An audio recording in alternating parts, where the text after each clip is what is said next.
नमस्कार, मैं जितेंद्र राठौड़, प्रवक्ता राजनीति विज्ञान, आरोही आदर्श राजकीय वरिष्ठ माध्यमिक विद्यालय कलायत, कैथल।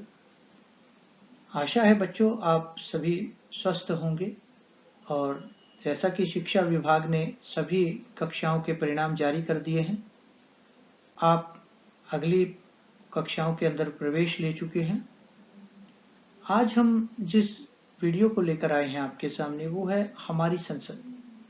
हमारी संसद इस वीडियो के अंतर्गत आप देखेंगे कि किस प्रकार से भारतीय संसद जो है वो कार्य करती है और इसके कौन कौन से अंग हैं, इसके जो सदन हैं, चाहे लोकसभा है या राज्यसभा, उनकी कार्यवाही किस प्रकार से चलती है, किस प्रकार से एक जो बिल है वो कानून बनता है या एक विधेयक है वो कानून बनता है, उसका भी छोटा सा रूप हम जो है, जो छोटी छोटी मॉक पार्लियामेंट की क्लिप्स हैं, उनके माध्यम से हम देखेंगे इस वीडियो के अंदर। ये वीडियो 9वीं कक्षा से 12वीं कक्षा के छात्रों के लिए बहुत उपयोगी है, या फिर मैं कहूँ 6ठी कक्षा से लेकर 12वीं कक्षा के छात्रों के लिए उपयोगी है, तो कोई अतिशयोक्ति नहीं होगी। न केवल कला वर्ग के छात्र अपितु वाणिज्य व विज्ञान संकाय के छात्रों के लिए भी ये उतनी ही महत्वपूर्ण है, क्योंकि उन्हें भी ये पता होना चाहिए कि हमारी संसद किस प्रकार से कार्य करती है और कौन कौन से अंग हैं इस संसद के, इसकी कार्यवाही कैसे होती है। तो आइए इस वीडियो को देखते हैं और विस्तार से जानते हैं कि हमारी संसद किस प्रकार से कार्य करती है।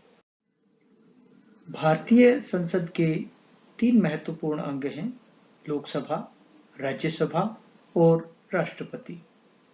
बच्चों, अमूमन आप ये गलती कर बैठते हैं कि जब भी ये पूछा जाता है कि संसद किन से मिलकर बनती है, तो आप केवल लोकसभा और राज्यसभा को ही मेंशन करते हैं, जबकि भारत के राष्ट्रपति भी संसद का अभिन्न अंग होते हैं। आइए अब हम इन तीनों ही अंगों को विस्तार से जानने का प्रयास करते हैं। लोकसभा की संरचना, कि लोकसभा कैसे बनती है।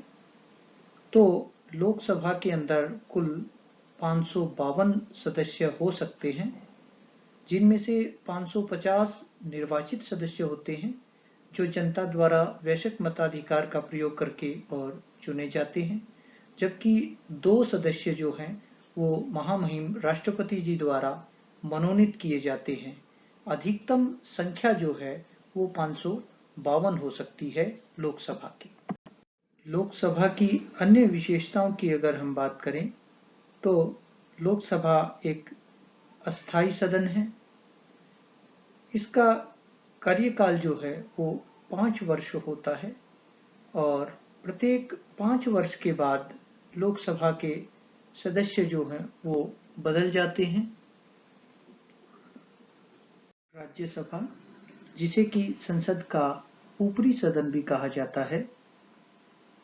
अगर राज्यसभा की संरचना हम देखें तो राज्यसभा के अंदर कुल 250 अधिकतम सदस्य हो सकते हैं, जिनमें से 238 सदस्य राज्य और संघ राज्य क्षेत्रों से निर्वाचित होंगे और 12 सदस्य महामहिम राष्ट्रपति जी के द्वारा मनोनीत किए जाते हैं।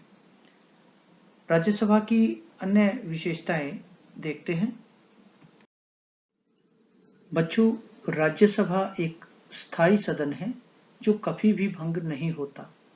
संकट काल के दौरान हालांकि लोकसभा को भंग कर दिया जाता है, लेकिन राज्यसभा जो है वो नियमित रूप से चलता रहता है।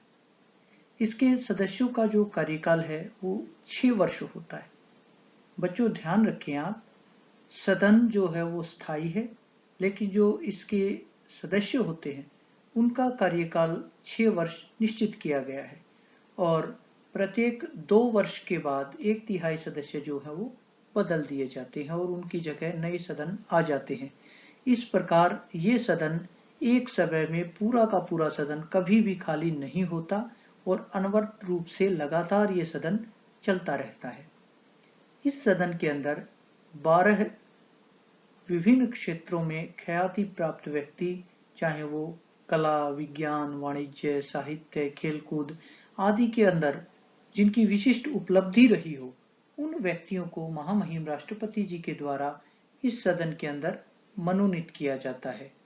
बच्चों, आप क्रिकेट खेलते हैं तो आप जानते होंगे कि पिछले कुछ समय पहले ही राष्ट्रपति जी ने सचिन तेंदुलकर को जो है वो राज्यसभा में मनोनीत किया था और वो राज्यसभा के मनोनीत सदस्य रहे हैं।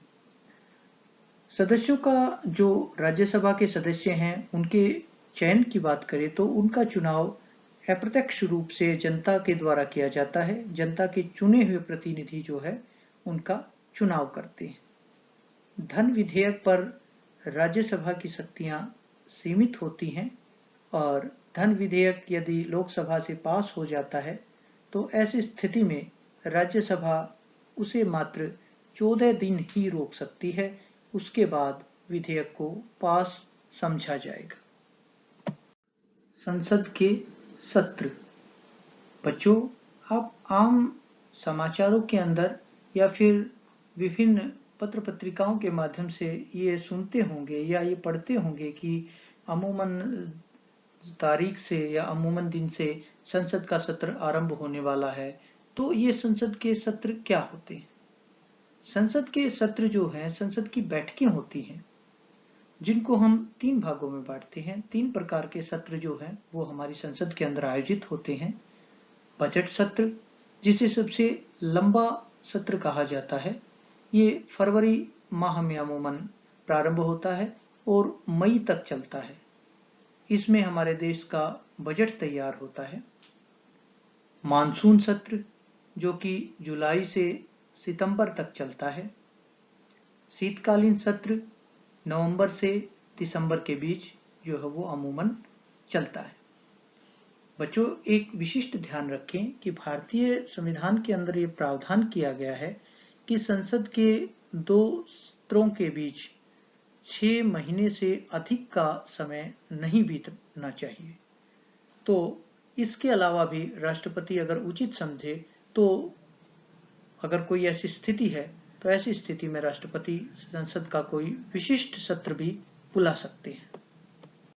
बच्चों, अब हम हमारी भारतीय संसद की कार्यवाही के कुछ महत्वपूर्ण मदों से हम रूबरू होते हैं कि हमारे भारतीय संसद जो है, लोकसभा के सत्र किस प्रकार से आयोजित होते हैं, उनके अंदर किन किन प्रक्रियाओं का उल्लेख होता है। तो वैसे तो भारतीय जो संसद है उसके अंदर वैधिक रूप से 32 मद होते हैं कुल, लेकिन हम यहाँ कुछ महत्वपूर्ण मदों का ही चयन कर रहे हैं क्योंकि हमारा उद्देश्य ये है कि आपको संसद की जो प्रारंभिक एक कार्यवाही है उसके बारे में आपको जानकारी दी जाए। क्योंकि ये जो हम वीडियो तैयार कर रहे हैं, ये वीडियो न केवल 9वीं कक्षा के छात्र के लिए उतनी ही उपयुक्त है, अपितु 12वीं कक्षा के छात्र के लिए भी ये समान रूप से उपयुक्त वीडियो है। क्योंकि संसद जो है, और चाहे भले ही वो कला वर्ग का विद्यार्थी हो या फिर आपका कॉमर्स का हो या फिर साइंस का विद्यार्थी हो, आप सभी के लिए हमारी संसद को जानना बहुत जरूरी है। तो अब हम कुछ संसद के महत्वपूर्ण मदों की बात करेंगे। तो सबसे पहले आता है कोरम या गणपूर्ति। कोरम या गणपूर्ति क्या होती है कि संसद की बैठक चलने के लिए न्यूनतम संख्या, सामान्यतः संसद की जो कार्यवाही है उसको चलने के लिए जो सदस्यों की न्यूनतम संख्या होती है उसे कोरम कहा जाता है, गणपूर्ति कहा जाता है।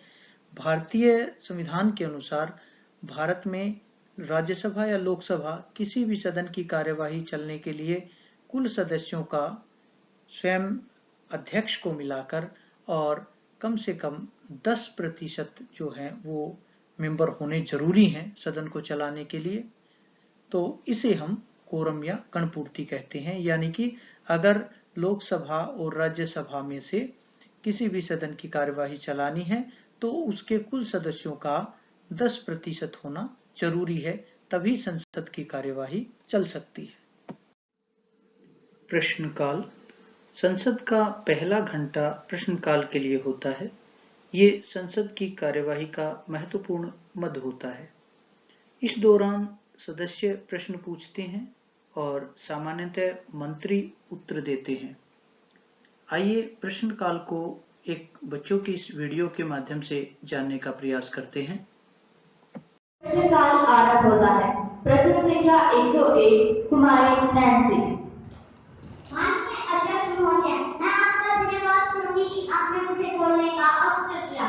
महोदय, मैं आपके माध्यम से जानना चाहूंगी कि भारत के कुछ राज्यों जैसे तमिलनाडु, आंध्र प्रदेश, महाराष्ट्र के साथ साथ पानी के मामले में संबंध राज्य गुजरात और फरीदाबाद जैसे शहर राज्यों में आ गए हैं। हर वर्ष वर्षा का कीमती जल व्यर्थ बह जाता है। ऐसे में हमारी सरकार की वर्षा जल संचयन को लेकर सरकार क्या कर रही है? हर तरफ ट्रैक्टर माफियाओं का राज है। लोग 1500 से 2000 रुपए में पानी पीकर पीने के लिए मजबूर हैं। कुछ शहर में भूजल स्तर लगभग समाप्त हो चुका है। इससे सपने में भी नहीं सोचा होगा कि इतनी बुरी स्थिति होगी। ऐसे में हमारी सरकार क्या कदम उठा रही है? माननीय जल संसाधन मंत्री जी। माननीय अध्यक्ष जी, साथी सांसद की जल को लेकर चिंता वर्जित है। हमारे देश में पीने योग्य जल की कमी लगातार बढ़ती ही जा रही है। हमारी सरकार इस विषय को लेकर संजीदा है। इस वीडियो के माध्यम से आपने देखा कि किस प्रकार से सदस्यगण प्रश्न पूछते हैं और मंत्रियों के द्वारा उन प्रश्नों का उत्तर दिया जाता है। अब पूछे गए प्रश्न जो होते हैं वो 3 प्रकार के होते हैं। तारांकित प्रश्न, जिनका उत्तर मौखिक रूप से दिया जाता है और इसके बाद पूरक प्रश्न भी पूछे जाते हैं। दूसरे होते हैं अतारांकित प्रश्न।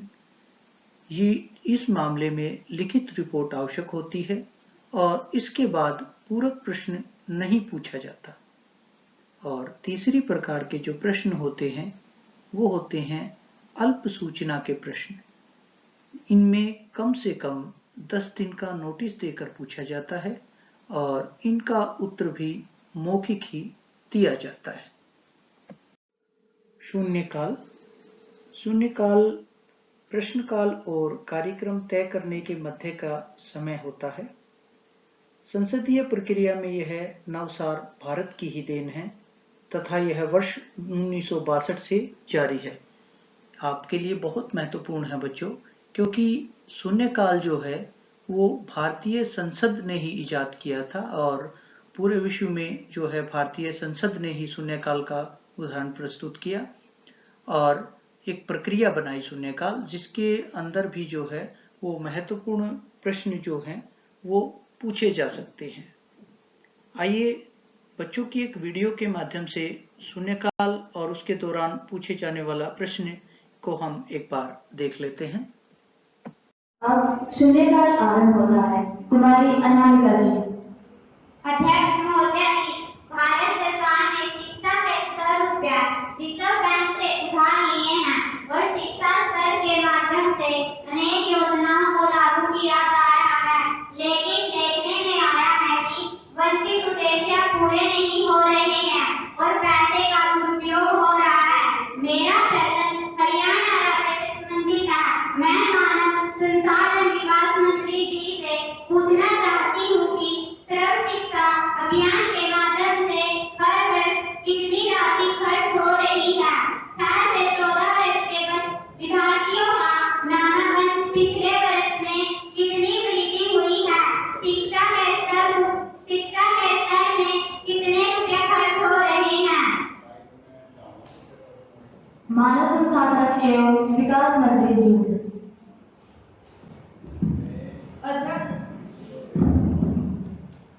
अध्यक्ष जी, सर्व शिक्षा अभियान के संदर्भ में हरियाणा राज्य के बारे में पूछे गए प्रश्न पर मैं बताना चाहूंगी कि युवा सांसद तथ्यों से अनभिज्ञ है। हरियाणा पहला राज्य है जिसमें पुस्तकें मुफ्त उपलब्ध की जा रही है एवं पिछड़े वर्ग की छात्राओं को छात्रवृत्ति दी जा रही है। ग्रामीण क्षेत्र की छात्राओं को साइकिल दी जा रही है। विकलांग छात्राओं के लिए विशेष दर्जा स्थापित किए जा रहे हैं। IDD के माध्यम से उन्हें डॉक्टरी उपकरण उपलब्ध कराकर उनके लिए प्रतियोगिता आयोजित करना तथा अन्य आर्थिक सहायता प्रदान करना इसमें से प्रमुख है। मेरी सम्मानित सदस्य को जानकारी नहीं कि करोड़ों रुपए भवन निर्माण के लिए आवंटित किए जा रहे हैं। कक्षा के कमरे, शौचालय, चारदीवारी एवं हर प्रकार के आडंबर निर्माण के लिए राशि की कोई कमी नहीं है। जहाँ तक नामांकन बढ़ाने की बात है, इससे पिछले वर्ष से 15% दर की वृद्धि हुई है। जहाँ तक गुणवत्ता का प्रश्न है, सरकारी विद्यालयों का परिणाम निजी विद्यालयों से किसी भी प्रकार से कम नहीं है। हिंदी भाषी राज्यों में हरियाणा पहला राज्य है जहाँ पहली कक्षा से अंग्रेजी लागू है। सरकारी विद्यालयों की प्रगति को देखकर कई ग्रामवासियों ने तो अपने गांव के सभी बच्चों के दाखिले सरकारी विद्यालयों में कराने का प्रण लिया है। आज हमारे सरकारी विद्यालय हर क्षेत्र में आगे हैं। आशा है मेरी साथ सदस्य मेरे उत्तर से संतुष्ट होंगे। कार्य स्थगन प्रस्ताव। यह किसी अविलंबनीय लोक महत्व के मामले पर सदन में चर्चा करने के लिए सदन की कार्यवाही को स्थगित करना या निरस्त करने का प्रस्ताव होता है। इसके लिए 50 सदस्यों का समर्थन आवश्यक है।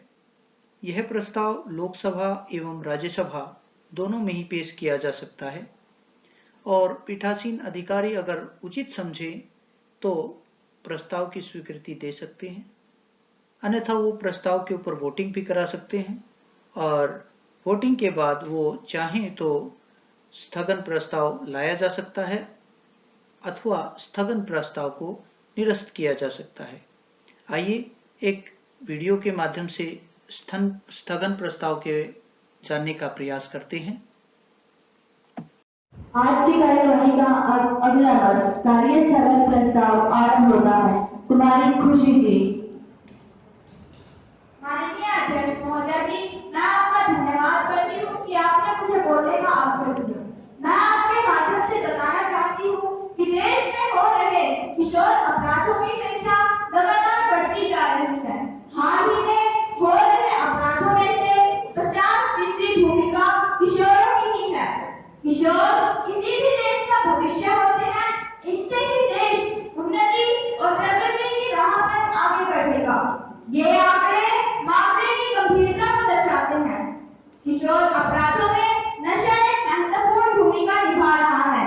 पंजाब जैसे सम्राट राज्यों में नशा और किशोर अपराधों के अनेकों मामले आए हैं और अब नशे और अपराधों का चलन पंजाब और हरियाणा सहित पूरे भारत में फैल गया है।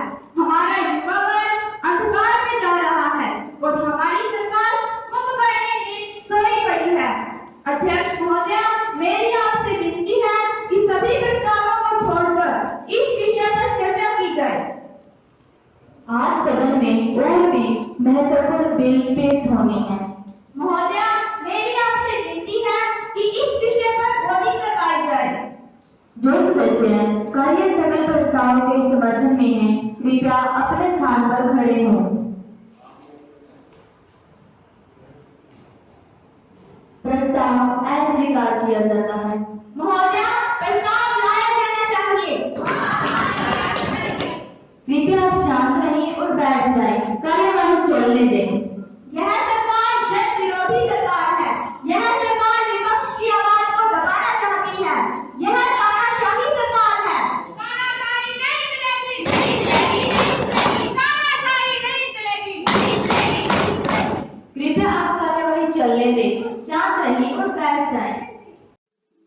स्थगन प्रस्ताव के बाद ध्यान आकर्षण प्रस्ताव।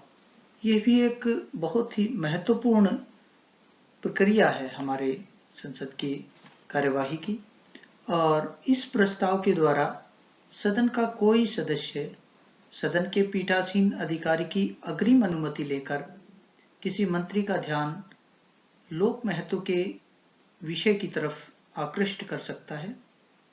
शून्यकाल की तरह ही संसदीय प्रक्रिया में यह भारतीय नवाचार है जो 1954 से अस्तित्व में है और इस प्रस्ताव के माध्यम से सदन का ध्यान आकृष्ट किया जाता है किसी ऐसे महत्वपूर्ण विषय की तरफ जिसकी तरफ ध्यान दिया जाना बहुत ही जरूरी है।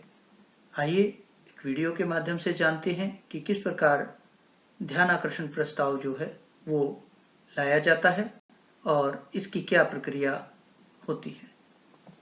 अब हम ध्यान आकर्षण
जल संसाधन मंत्री जी।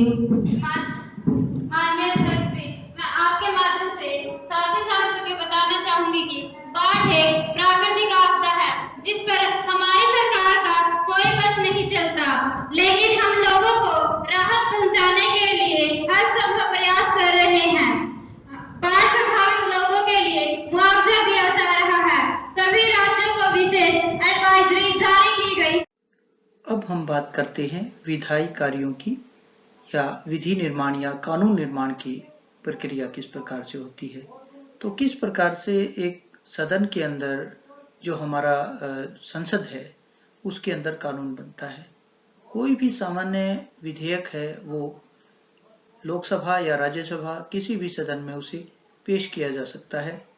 इस विषय में आप ध्यान जरूर रखें बच्चों कि जो धन बिल है या धन विधेयक है वो केवल लोकसभा में ही प्रस्तुत किया जाता है स्पीकर की पूर्व अनुमति से, क्योंकि जो लोकसभा स्पीकर होते हैं, लोकसभा अध्यक्ष जो होते हैं, वो निर्णय करते हैं कि कौन सा बिल धन बिल है या नहीं है। सामान्य जो विधेयक की हम बात करते हैं, किसी सामान्य कानून की बात करते हैं, तो वो संसद के दोनों ही सदन, लोकसभा या राज्यसभा, दोनों में से किसी में भी उसे पेश किया जा सकता है और वो बिल पेश होने से लेकर और पास होने तक क्रमशः प्रथम वाचन, द्वितीय वाचन, तृतीय वाचन और कमेटी की आवश्यकता या अवस्था और उसके बाद दूसरे सदन में जाता है। वहां पर भी यही प्रक्रिया चलती है। किसी भी बिल को पेश किया जाता है और प्रथम वाचन में जो है उस बिल की जो मुख्य बातें हैं वही बताई जाती हैं। द्वितीय वाचन जो होता है इसके ऊपर, बिल के ऊपर काफी चर्चा होती है, बहस होती है और तृतीय वाचन जो होता है इसके अंदर उस बिल के ऊपर वोटिंग कराई जाती है। यदि बिल को पूर्ण बहुमत मिल जाता है या बहुमत मिल जाता है तो उस बिल को पास कर दिया जाता है और दूसरे सदन में भेज दिया जाता है। दूसरे सदन में भी यही प्रक्रिया अपनाई जाती है और तृतीय वाचन में वोटिंग के बाद उस बिल को जो है वो राष्ट्रपति की स्वीकृति के लिए भेज दिया जाता है। राष्ट्रपति जी अगर उस बिल के ऊपर सिग्नेचर कर देते हैं, साइन कर देते हैं, तो उस बिल को, वो बिल जो है वो नोटिफिकेशन जारी होता है भारतीय गजट में और उसके बाद वो कानून बन जाता है और समस्त भारत में वो लागू हो जाता है। तो इसीलिए हमने वीडियो के प्रारंभ में बात की थी कि भारत के राष्ट्रपति संसद का अभिन्न अंग है, क्योंकि संसद के दोनों सदन किसी बिल को पास करने के बाद राष्ट्रपति जी के पास भेजते हैं और राष्ट्रपति जी ही उनके पास वो पावर होती है, वो शक्ति होती है कि वो किसी बिल के ऊपर सिग्नेचर करके और उस बिल को कानून का रूप दे देते हैं। हालांकि इसमें कुछ भारतीय राष्ट्रपति के संदर्भ में कुछ शक्तियां उन्हें मिली हैं और कुछ शक्तियां वो अपनी इन शक्तियों का प्रयोग जो है वो प्रधानमंत्री और मंत्रिपरिषद की सलाह पर जो है वो कार्य करते हैं। लेकिन राष्ट्रपति के पास कुछ विशिष्ट शक्तियां हैं, जैसे जेबी वीटो, जेबी पॉकेट वीटो या जेबी वीटो कहा जाता है। इस स्थिति में राष्ट्रपति किसी भी बिल को रोक सकते हैं बशर्ते वो धन बिल ना हो और उसे जो है वो कार्य की अधिकता और समय की कमी का हवाला देकर उसे अपनी पॉकेट में डाल सकते हैं, यानी कि उसे विलंब कर सकते हैं।